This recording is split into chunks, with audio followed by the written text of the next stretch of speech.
الله وكفى وسلام على عباده الذين اصطفى أما بعد أعوذ بالله من الشيطان الرجيم بسم الله الرحمن الرحيم ألف لام را كتاب أنزلناه إليك لتخرج الناس من الظلمات إلى النور سبحان ربك رب العزة عما يصفون وسلام على المرسلين والحمد لله رب العالمين اللهم صل على سيدنا محمد وعلى آل سيدنا محمد وبارك وسلم اللهم صل على سيدنا محمد وعلى آل سيدنا محمد وبارك وسلم اللهم صل على سيدنا محمد وعلى آل سيدنا محمد وبارك وسلم۔ یہ ہمارے لیے بڑی خوش نصیبی کی بات ہے کہ ہمارے محترم جناب الحاج توفیق اسلم خان صاحب انہوں نے بڑی جدوجہد اور بڑی محنت کے ساتھ گزشتہ 13 سال سے اس مسجد میں قرآن عظیم الشان سے اللہ کے احکامات، اللہ کا پیغام لوگوں کو سناتے رہے۔ آج اس کا یہ آخری پروگرام سورہ ناس پر ختم ہو رہا ہے اور پوری تفسیر انہوں نے 13 سالوں میں مکمل کی ہے۔ قرآن عظیم الشان کے ختم پر یا اختتام پر اللہ تعالیٰ کی طرف سے بخشش کے وعدے بھی ہیں۔ ایسے وقت میں اللہ سے مانگنا پڑتا ہے، اللہ سے دعائیں کرنا پڑتا ہے۔ تو یہ ہمارے لیے سعادت اور خوش نصیبی کی بات ہے کہ ہم ایسے بہترین مجلس کے اندر ہم سب شریک ہیں۔ دنیا میں مجلسیں تو بہت منعقد ہوتی ہیں لیکن ان کی نسبت الگ نسبت ہوتی ہے۔ اس مجلس کی نسبت اللہ کے کلام کے ساتھ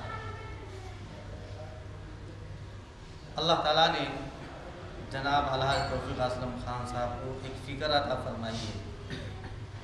وہ فکر بہت بڑی فکر ہے، اللہ ہم سب کو نصیب فرمائے۔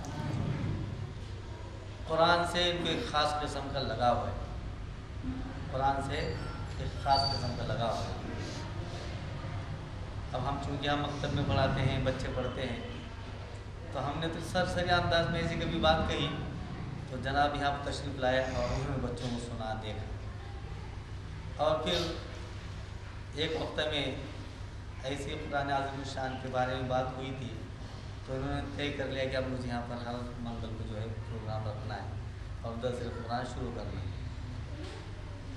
اور یہ بغیر کسی کیا کہتے ہیں اخلاص کے ساتھ اللہ کے کلام کو یہ لوگوں کے سامنے سناتے رہے۔ قرآن یہ سب کے لیے ہے، قرآن سب کے لیے ہے۔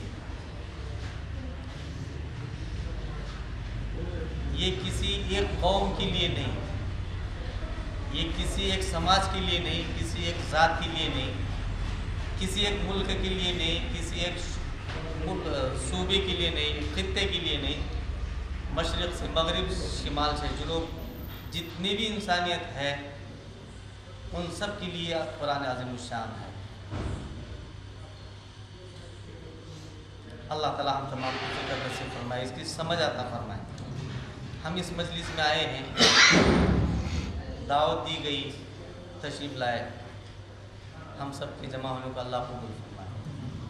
سب سے پہلے ہم اپنی نیتوں کو درست کر لیں، ہم نے نیتوں کو درست کر لیں کہ آج ہمیں یہاں سے کچھ سوچ کر اور کچھ لے کر اٹھنا ہے، کچھ لے کر اٹھنا ہے۔ دینی مجالس کا مقصد یہی ہوتا ہے، وَذَكِّرْ فَإِنَّ الذِّكْرَىٰ تَنفَعُ الْمُؤْمِنِينَ۔ ہمیشہ باتوں کو بولنا ہے، دین کی باتوں کو بولنا ہے، نصیحت کرنا ہے، بار بار مذاکرہ کرنا ہے، اس کا فائدہ ہوتا ہے۔ حضرت شاہ ابرولlah صاحب رحمۃ اللہ علیہ فرمایا کرتے تھے کہ آدمی غذا کھاتا ہے، 1 مہینہ پہلے کھایا غذا، سیب کھایا، گوشت کھایا، چاول کھایا، دودھ پیا، گھی کھایا، کچھ بھی کھایا، آج اس کی طاقت ہمارے جسم میں ہے یا نہیں ہے؟ 1 مہینہ پہلے ہم نے جو کچھ کھایا یا 2 دن پہلے کھایا، 1 سال پہلے کھایا، اس کی طاقت ہم میں موجود ہے۔ ایسے ہی دینی مجالس میں جب ہم جاتے ہیں تو وہاں ہمیں ہمارے روح کی غذا ملتی ہے۔ کیا ملتی ہے؟ روح کی غذا ملتی ہے، اور یہ فائدہ دیتی ہے، یہ فائدہ دیتی ہے۔ جیسے آسمان سے پانی برستا ہے، 1 دفعہ برسنا بھی کافی ہو جاتا ہے، لیکن بار بار برستا ہے، اللہ تعالیٰ بار بار برساتے ہیں۔ تو بار بار برسنے کی وجہ سے کبھی برساتے ہیں اور کبھی نہیں برساتے، کبھی برساتے ہیں کبھی نہیں برساتے۔ ہمارے حضرت فرماتے ہیں کہ وہ نئے برسنا بھی فائدہ ہے اور نہیں برسنا بھی فائدہ ہے۔ برسنے سے یہ فائدہ ہے کہ مردہ زمین زندہ ہوتی ہے، اور پھر اس میں اناج غلہ وغیرہ ڈالو تو پھر وہاں سے فصلیں اگ جاتی ہیں، لیکن کچھ دن کے لیے پھر وہ بارش روک دیتے ہیں، تو بارش رکنے کے بعد پھر وہاں سے فصلوں کی ایک نئی زندگی ملتی ہے، اور اگر بارش ہی رہے تو پھر فصلیں تباہ اور برباد ہو جاتی ہیں۔ تو یہ دینی مجالس، یہ اللہ کی رحمت برسنے والی جگہ ہوتی ہیں، تو ہم کو اپنی نیت یہ کرنا ہے کہ انشاءاللہ اس مجلس سے ہم کچھ نہ کچھ لے کے اٹھیں گے، اس مجلس سے ہم ضرور لے کر اٹھیں گے، جس سے ہماری دنیا بنے گی، قبر بنے گی، محشر بنے گا، آخرت بنے گی۔ دیکھیے، سب سے پہلی بات سنیے، تمام قرآن اور حدیث میں جو باتیں ہیں، ان باتوں میں ایک بات یہ ہے، ہم تمام دنیا میں جتنے بھی آئے ہیں یہ اپنی مرضی سے نہیں آئے۔ ہم جتنے بھی آئے ہیں دنیا میں اپنی مرضی سے نہیں آئے، اور دنیا سے جانا بھی ہے تو اپنی مرضی سے نہیں جائیں گے۔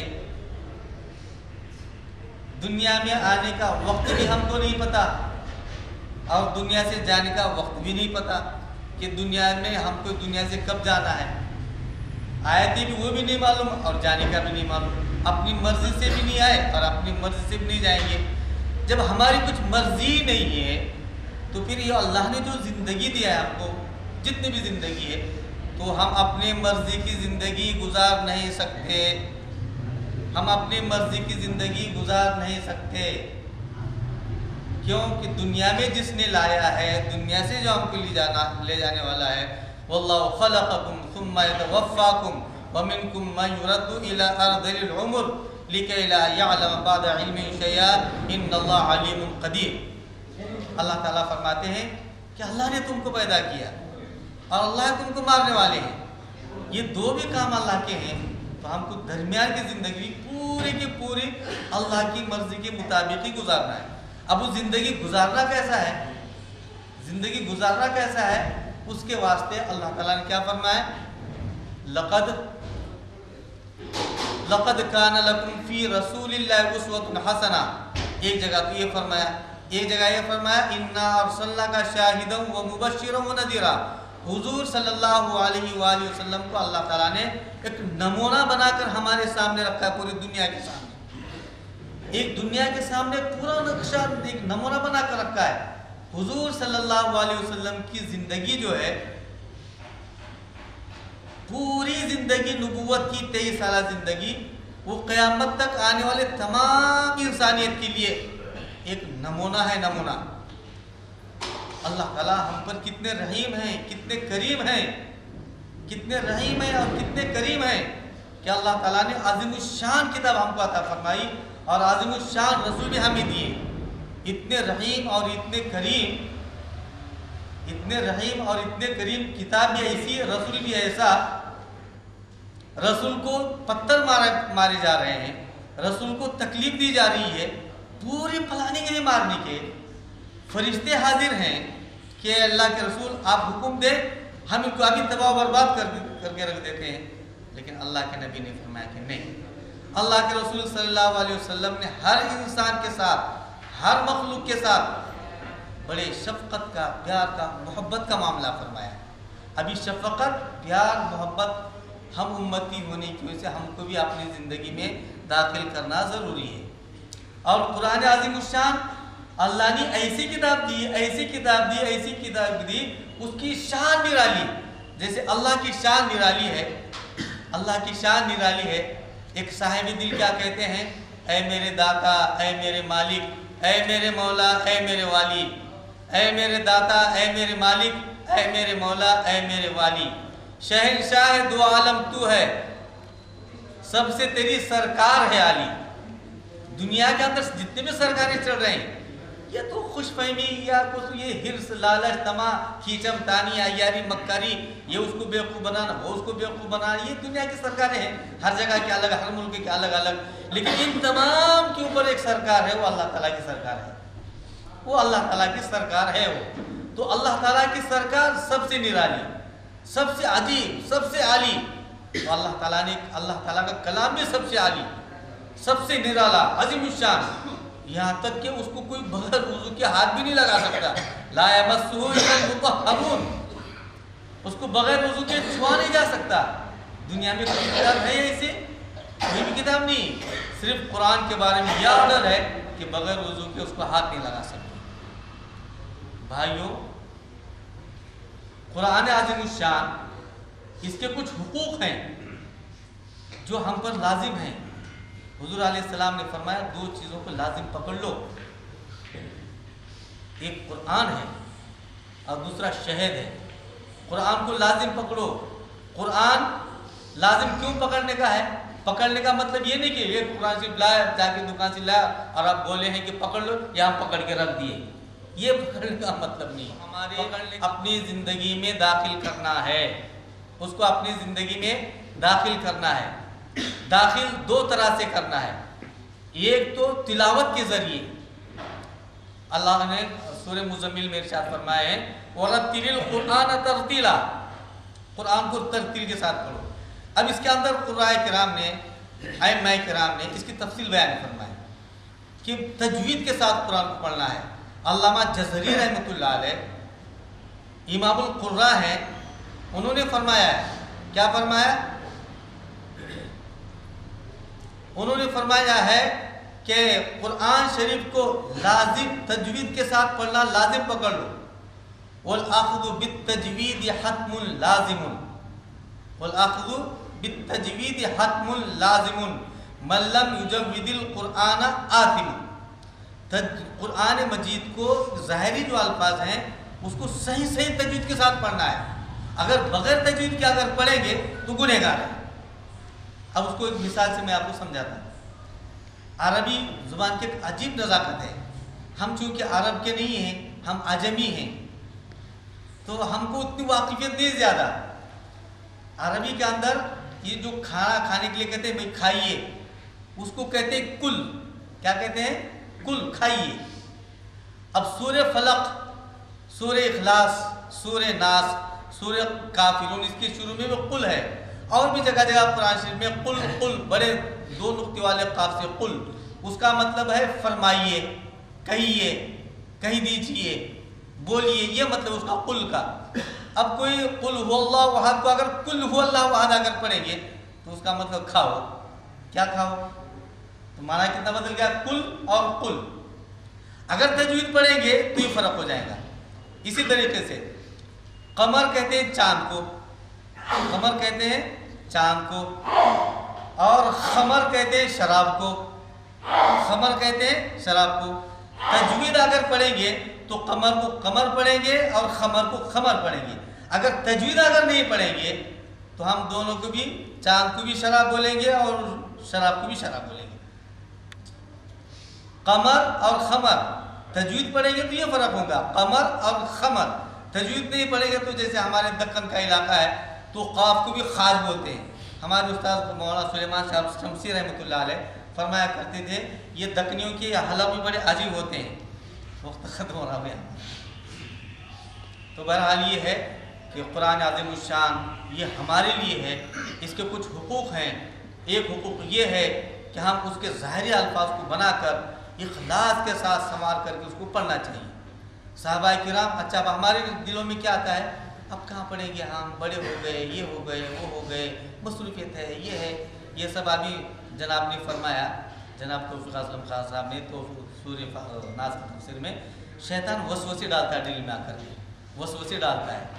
اس کی تفسیر یہ فرمائی کہ بائیں کندھے پر ادھر ہوتا ہے نا ہاتھ، دل ادھر ہوتا ہے تو ادھر ہی بیٹھتا ہے اور وہاں سے جا کے جو ہے اٹیک کرنا شروع کرتا ہے. تو اب کیا پڑھیں گے، کیا کریں گے؟ وہ دیکھیے انجینئر صاحب بیٹھے وہ آ کے روزانہ پڑھ رہے ہیں اپنا سے. اس سے پہلے ایک ریٹائر ڈاکٹر ہوتے وہ بھی آ کے پڑھ کے جا چکے. اور بھی بہت سے صحابہ کرام پورے کے تقریباً صحابہ کرام وہ سب بڑے عمر کے تھے، بڑے عمر میں انہوں نے قرآن شریف سیکھا ہے. یہ علم قرآن کا ایسا ہے اس کے لیے کوئی عمر کی قید نہیں ہے، یہ کبھی پڑھ سکتا ہے، کبھی بھی حاصل کر سکتا ہے. ایک تو ظاہری الفاظ یہ، اور دوسرے مانوی ہے کہ اس کے جتنے احکامات ہیں ان احکامات کو اپنی نجی زندگی میں، اجتماعی زندگی میں، انفرادی زندگی میں، گھریلو زندگی میں اس کو آپ داخل کرنا ضروری ہے. حضرت ابن عباس رضی اللہ تعالیٰ عنہما کی حدیث ہے، وہ روایت نقل کرتے ہیں کہ ایک دفعہ حضور صلی اللہ علیہ وسلم کی خدمت میں حضرت جبرائیل علیہ السلام تشریف لائے اور آ کر کے فرمایا اللہ کے رسول صلی اللہ علیہ وسلم دنیا میں بہت بڑے بڑے فتنے آنے والے ہیں، بڑے بڑے فتنے آنے والے ہیں، حضور سے فرما رہے ہیں. تو حضور نے پوچھا کہ اس سے بچنے کی کیا شکل صورت ہے؟ جبرائیل علیہ السلام نے فرمایا قرآن. کیا فرمایا؟ قرآن کو بس پکڑ لو فتنوں سے بچ جائیں گے.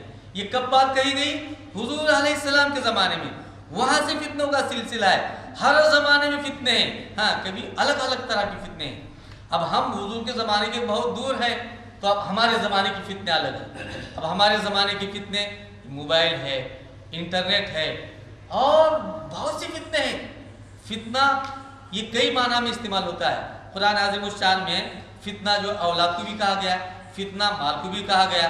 تو اس کا مطلب یہ ہے کہ مال کو جو آگ لگا دیں گے اور اولاد کو جو گولیاں ڈال کے ختم کر دیں گے، مار دیں گے، یہ مطلب ہے اس کا فتنے کا. یہ مطلب نہیں اس کا، یہ مطلب ہے آزمائش. تم کو جانچا جائے گا، پرکھا جائے گا کہ تم مال کی محبت میں اندھے ہو، کیا اولاد کی محبت میں اندھے ہو، کیا کیسے ہو. اگر ہم مال کی محبت میں اندھے نہیں، اولاد کی محبت میں اندھے نہیں، ہم اللہ کی محبت میں اندھے ہیں تو بات بن گئی. اور اگر اللہ کو چھوڑ کر ان کی محبت کے اندھے ہو گئے تو برباد ہو گئے. بس اللہ تعالیٰ سے دعا ہے کہ اللہ تعالیٰ اس مجلس کو ہمارے قبول فرمائے، برکتوں سے مالا مال فرمائے. جیسا جناب صلی اللہ علیہ وسلم صاحب کو اللہ نے دل میں ایک درد دیا ہے، اللہ ہم تمام کو درد نصیب فرمائے. اللہ ہم تمام کو قرآن کا درد نصیب فرمائے، قرآن کا شوق نصیب فرمائے، ذوق نصیب فرمائے. اللہ قرآن کی دولت سے ہمیں، ہمارے اولاد کو، ہمارے پوتروں کو، پوتریوں کو، نواسوں کو، قیامت تک آنے والی نسلوں کو قرآن کی دولت سے مالا مال فرمائے. اور جیسا پیشن گوئی کی گئی کہ فتنے آنے والے ہیں، اللہ ان تمام فتنوں سے ہم سب کی حفاظت فرمائے، ہم سب کی حفاظت فرمائے، ہم سب کی حفاظت فرمائے. اگر اللہ تعالیٰ مدد فرمائیں گے تو ہم بچ سکتے ہیں، ورنہ نہیں بچ سکتے. آخری میں ایک حدیث سناتا ہوں. حضرت عبد الرحمن بن عوف رضی اللہ تعالیٰ عنہ، انہوں نے حضور صلی اللہ علیہ وسلم کا ارشاد نقل کیا ہے کہ عرش کے نیچے 3 چیزیں رہیں گی. کتنے؟ قیامت کے دن 3 چیزیں: قرآن، امانت، رشتہ داری. قرآن، امانت، رشتہ داری. اور یہ تینوں جھگڑنے والے بندے سے، جنہوں نے قرآن کا حق ادا نہیں کیا، قرآن اس کے بارے میں مطالبہ کرے گا کہ تم نے میرا کیا حق ادا کیا دنیا میں. وہ سب کے ساتھ ہے، ہمارے ساتھ، سب کے ساتھ، وہ دوسروں کے ساتھ نہیں. جتنے ہیں ہم ہیں یہاں، جو حاضر ہیں، جو حاضر نہیں، سب کے بارے میں وہاں بالکل رہے گا قرآن، اور اللہ سے سامنے جھگڑا کرے گا. دوسری رشتہ داری، جو ہمارے آپس کی جو رشتہ داری ہے، یہ رشتہ داری اگر ہم نے اپنے رشتہ داروں کو دکھ پہنچایا ہے، تکلیف دی ہے، ظلم کیا ہے، اسے برابر پکڑے گی. اور تیسری چیز امانت. یہ دین اسلام یہ بھی امانت ہے اللہ کا ہمارے پاس، اس کی قدر کرنا چاہیے، اس کو شوق و ذوق کے ساتھ فالو کرنا چاہیے. اللہ قبول فرمائے، اللہ تعالیٰ قبول فرمائے، اللہ تعالیٰ قبول فرمائے. وآخر دعوانا ان الحمد للہ رب العالمین.